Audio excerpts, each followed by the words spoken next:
Good morning, everybody. How's everyone doing? It's a little freaky being up here, but it's good. And it's our health minister is Tyler Shandro. Now, not terribly, just saying.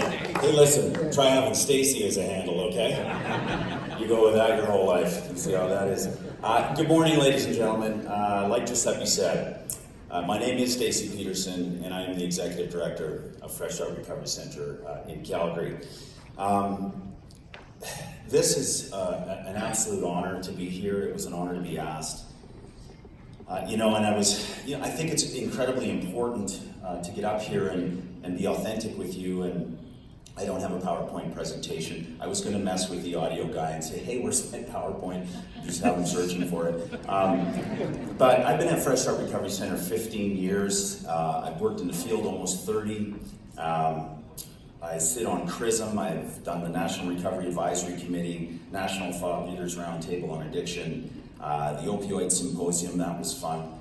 And being an abstinence-based guy, at that symposium, it was kind of like I was sort of like the sheep in the wolves thing, and because you've got those two camps, right? You've got harm reduction, you've got abstinence-based, and what I want to say is, like, we need to build a bridge, because really we all just want the same things, right? We want the people that we love to survive, and we want to support everyone. So all those things that I'm saying, this is what I've done. And none of it would be possible without my recovery. And so, should my heart not blow out of my chest right here, October 25th this year, I'll be 32 years in continuous recovery. And that's abstinence-based recovery. And I got to tell you, there was a long, long time working in the field that I wouldn't talk about that. I wouldn't sit across the room from other colleagues and say, hey, I'm one of those people. Because I've had professionals sit with me and say, what's it like to work with them? And for me to respond at that time with, I can't really remember, but then it got to a point where I would say, I don't know, you tell me. And so there's we need to really give a huge shout out to Giuseppe and his organizing committee for putting Recovery Capital Conference on the last door. You guys are fantastic.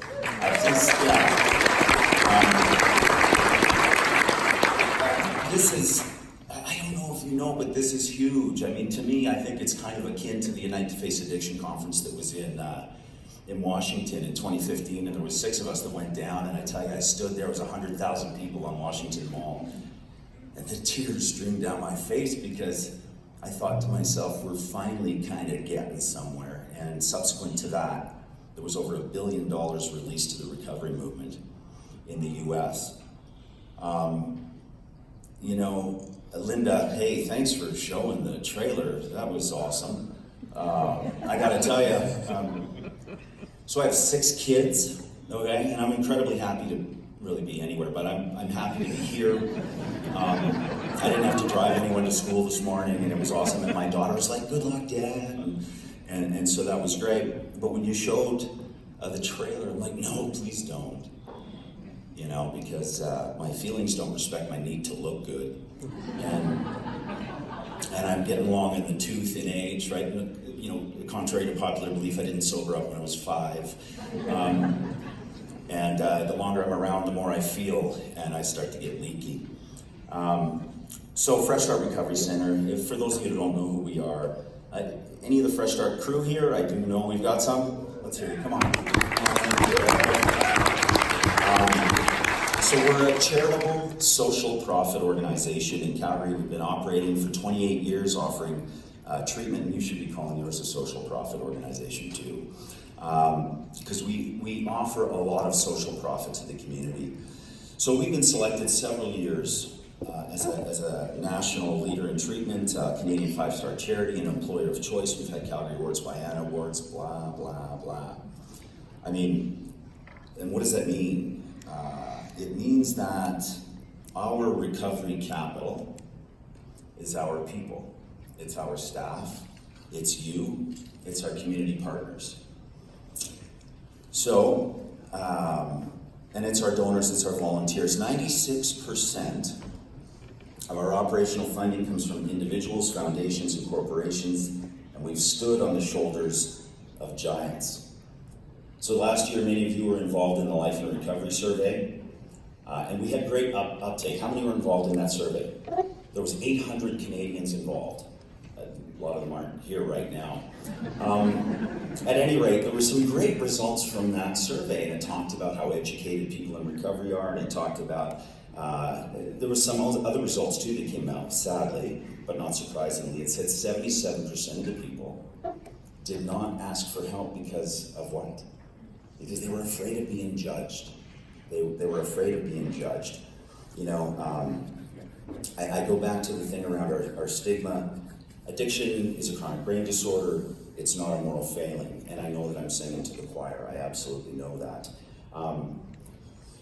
You know, and there's been these camps that talk about, you know, well, recovery doesn't work. And we have healthcare professionals that actually, we've had a lot of experiences with our people that have gone to emergency rooms, and the minute they find out that they have the disease of addiction, they're turned a different direction.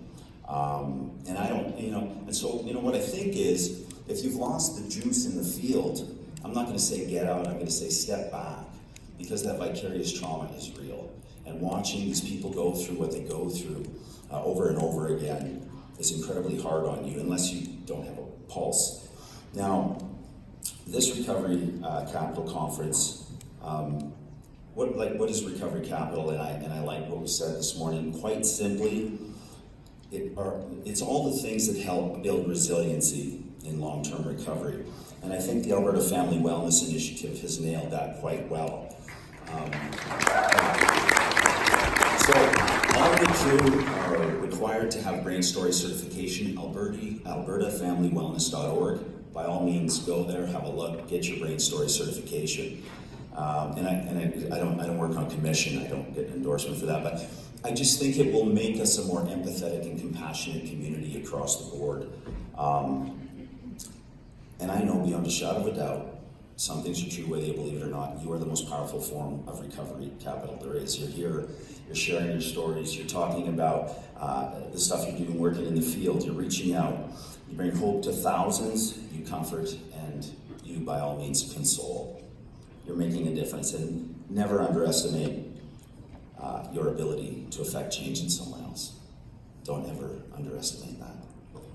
Now, I get to introduce, and I was told, at first when I was asked to do this, that we wanted to introduce a couple guys. I'm like, okay, sure. I mean, like, are they a big deal or what? They're kind of a big deal.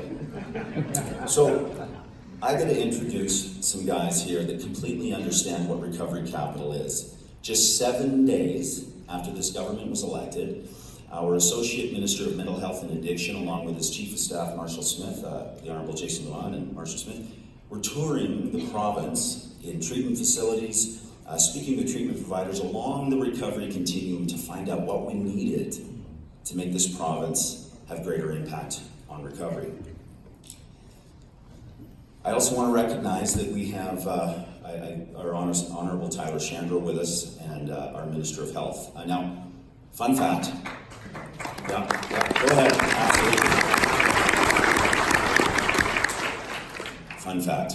I was told, and I'm not poking fun, how many in here are from BC? Oh boy, jeez. I met the detail this morning, the guy with the little coiled ear thing, and we went to take the shot as they're rushing the stage. But I was told, and it's not a shot at BC, okay? It's really not. But I was told, you got this massive, did you look at the uptake that Giuseppe showed you in the pictures? I mean, it is so heartening. And it took 2 years to get a minister there. It took 2 years to get a minister in BC to go to this conference. In Alberta, 7 days, we got guys on the ground. We have this first capital.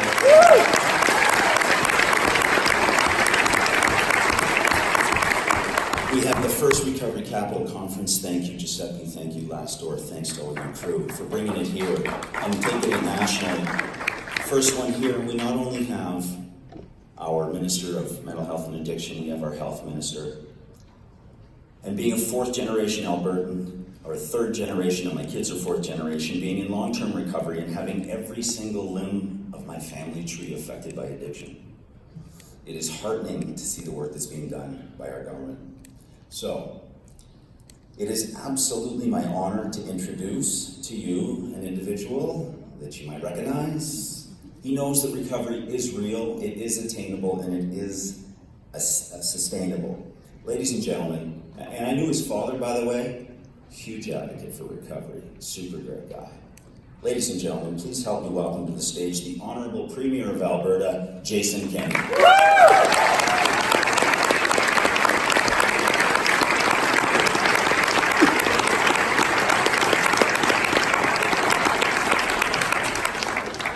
Thank you so much, Stacey. Good morning. And how many of you folks are visiting us from outside of Alberta? Well, welcome. And I hope you enjoy your visit here. And thank you for all of the brilliant work that you do to help people struggling with addiction to free themselves from the bonds of addiction and to set their lives on a productive path. Thank you as well to Minister Shandro for being here and Associate Minister Lawan. And let me just commend all of the conference organizers for Alberta's first Recovery Capital Conference. Thanks to the founders, organizers, sponsors, and speakers for bringing us this vitally important and urgently needed event to our province. In just 3 years, your great initiative has expanded to 6 Canadian cities, spanning the country from coast to coast. Clear evidence, there is, as you know, clear evidence of growing demand for your proven and effective evidence-based approaches to addressing Canada's escalating addiction crisis.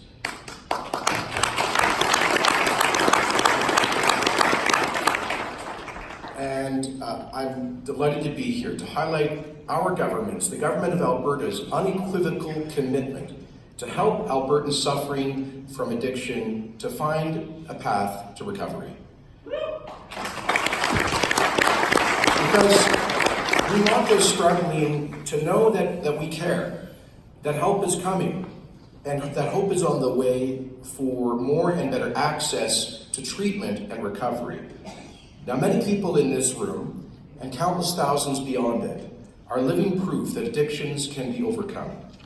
You are proof that addiction, and all the health and social and personal destruction that it causes, is not just a problem to be managed, but it is one that can be solved for people. You understand that effective intervention and treatment can lift people from social isolation, from poverty and self-destruction, and help them rebuild careers, restore relationships with family and friends, and regain their health and their happiness. But despite the proven success of this approach to addiction treatment, it has regrettably been crowded out and neglected in recent years by policymakers and health systems in favor of a new system focused on ineffective addiction management rather than treatment and recovery. Harm reduction efforts certainly have a place within the spectrum of public health responses to the soaring opioid death rate, but not at the expense of life-saving treatment and recovery. We should never set one up against the other.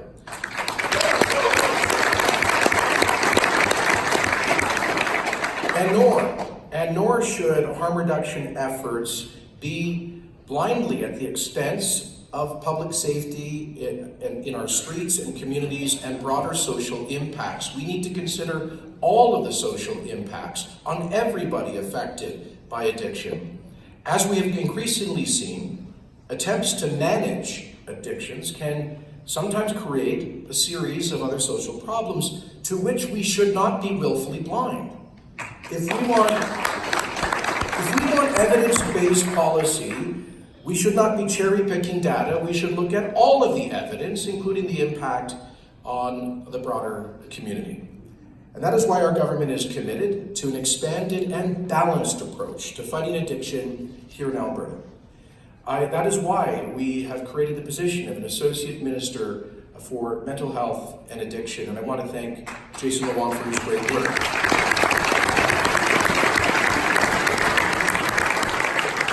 And I also want to, normally you're not supposed to, the elected people are supposed to take all the credit, but I want to give some acknowledgement to Marshall Smith as Chief of Staff for his tremendous leadership in helping to inform.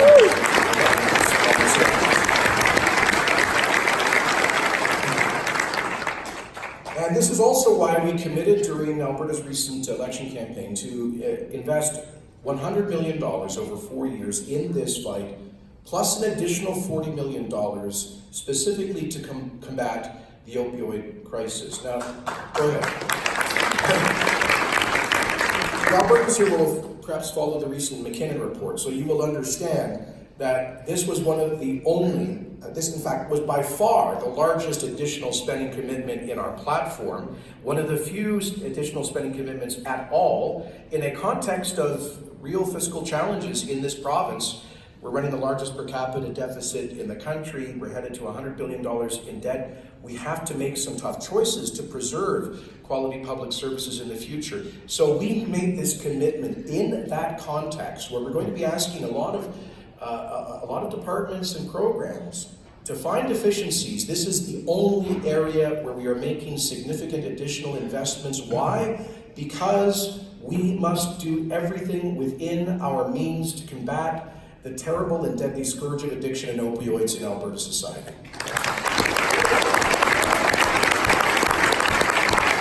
So, with these new resources, we will significantly expand access to treatment and recovery programs and services. As you all know, there are many pathways of recovery, and people on this journey need understanding, support, and a wide array of services to reach wellness. Recovery needs to be viewed positively as a valid, desirable, and achievable goal by the healthcare, legal, and social services systems, as well as by the broader community. We envisage an accessible continuum of care based on careful assessment of the individual's circumstances and needs that focuses on their strengths and goals and the severity and complexity of their illness, and focuses on timely access to a diverse range of recovery services that meet the highest standard for safety and quality. Now, everyone with addiction disorders should be told about all recovery treatment and support options available to them, which, I'm sorry to say, has not been adequately emphasized in the harm reduction approach. The Alberta government has I believe that the Alberta government has in the past failed adequately to fund the treatment and recovery spaces that Alberta families desperately need. Harm reduction alone is not the answer. We have seen an ever-growing population of addicted and homeless people, along with spiking overdose rates, including fatalities, across the demographic spectrum. In fact, we know that the vast majority of fatalities occur at home and are typically young men who are employed in blue-collar occupations. Yet the previous government created no strategy to reach out and help them. Our government will not stand idly by while this public health and safety crisis spirals out of control in our communities, and that's why I am very pleased to announce today that the government of Alberta will create 4,000 newly funded spaces to treat Albertans suffering from addiction.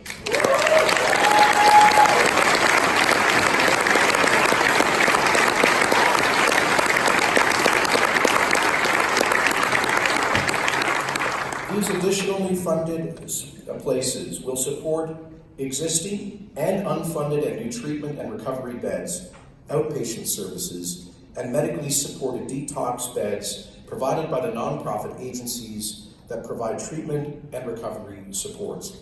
And let me pause for a moment just to say a profound word of gratitude to those of you who work in such agencies. You are unsung heroes of our society. You work sometimes in the most challenging circumstances imaginable, with people who have reached rock bottom. You suffer from compassion fatigue. You give endlessly, and often face disappointment with the results, but you don't give up. Many of you have spent years or your entire adult lives working in this space. And while we all share our frustration with the growing opioid and addiction crisis, we should also acknowledge and celebrate the many small victories, the many lives that have been saved by so many of you in this room. So thank you.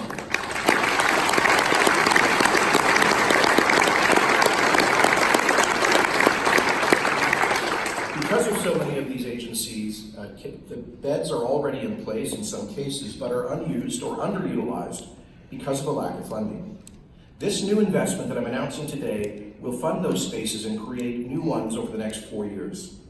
Alberta is fortunate to have a wide array of treatment facilities operated by numerous agencies, as I've said, staffed by health professionals with tremendous expertise in treating addiction. I see in the audience some folks representing some of these great operations, like Calgary's Fresh Start Recovery Centre. Go ahead, give one hand. I understand, this seems unbelievable, that of the 50 beds, only one is funded. Poundmakers Lodge in Edmonton, which I recently had the opportunity to visit for their annual powwow, is specializing in treatment for Indigenous people, and they have 28 unfunded beds. The Thorpe Recovery Centre in Lloydminster, where 70% of their beds sit empty today due to a lack of funding, and we all know about the opioid crisis in that area. The Simon House here in Calgary, where all 66 beds are currently unfunded. The initiative I'm announcing today will dramatically expand access to treatment and recovery across Alberta, including in First Nations communities. Today's announcement is an important part of a much larger strategy for attacking the addiction crisis and expanding and improving access to treatment for Albertans seeking recovery. In the weeks ahead, we will unveil a Mental Health and Addiction Advisory Council to provide expert guidance and support as we roll out further elements of the strategy. So thank you again for bringing the Recovery Capital Conference and its vision for a better, more balanced approach to these urgent public health challenges. And thank you to all the health professionals in Alberta who are on the front lines of our battle with addictions. Finally, I'd like to close by saluting all of you who are in recovery at whatever stage. And I can say I myself, our family, virtually every family I know has been affected by this. We all know how it takes tremendous courage and strength to choose treatment, tremendous will to see it through to recovery, and tremendous commitment to stay clean and sober. You are the true heroes of Alberta's battle against addiction, the inspiring role models for thousands of others who will follow your example and access Alberta's expanded treatment system. So thank you, and please carry on this brilliant work, and please know you've got support from the government and the people of Alberta. God bless you. Thank you very much.